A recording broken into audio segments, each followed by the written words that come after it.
Hello, this is Dr. Llewellyn Eisen, and this is the first of 2 lectures on the Jesus movement. So, you have encountered this map before, you have encountered this information before, but it never hurts to remind you of where we are in the world.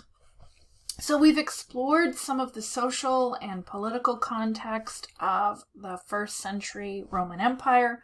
We know that this is roughly the territory of that time period, and we know that within the Roman Empire, the Jews are now a client state subject to Rome, which means they are under the control of an imperial force whose social values are different from theirs.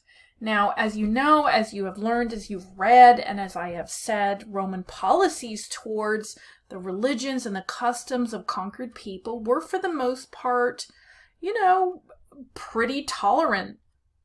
Shortly after they were a conquered territory, the Roman government gave the Jews a measure of authority, and it used them in governing their own land, allowing them to have a title of high priest and an ethnarch, someone who is a ruling person over a particular ethnicity, an ethnarch.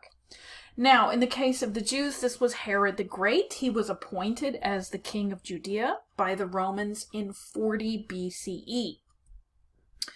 But Roman tolerance only really stretched so far, and it could not understand the obstinacy of Jews who insisted on worshiping only their own God, and they threatened rebellion constantly, which subjected people usually do, and is what subjected people should do. The Herods and the Herodian family, they did make an effort to Hellenize and control the territory, but ultimately it did not work.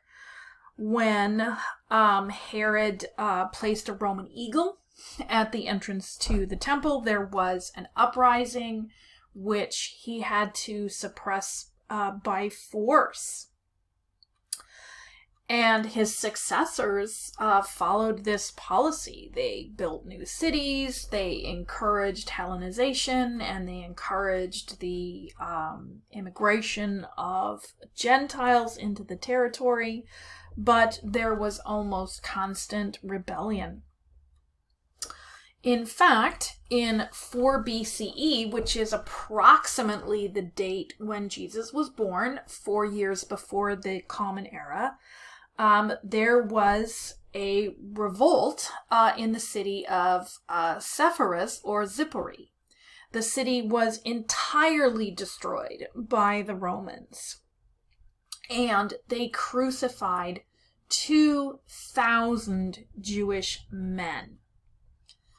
So this city, which was roughly couple hours walk from Nazareth. Here is Nazareth on a Google map, and here is Zipori or Sepphoris National Park, and the walking route is a little over 2 hours.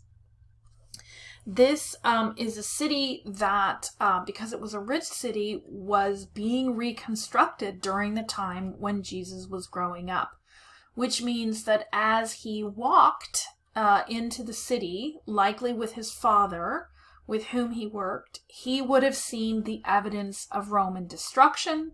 He would have seen the evidence of the crucifixion of more than 2,000 Jews. Okay? This would have made an incredible impression on a young Galilean Jewish man, and this would really have shaped his view about Roman policy, about social justice, and about the treatment of people. Unfortunately, the gospel accounts don't tell us anything about Jesus' time in Sepphoris, or much about Jesus at all. One of the questions that I ask you to think about in your homework as you're reading this chapter is, how has the historical memory of Jesus been preserved? And how do you answer the question, What do we know about Jesus and how do we know it?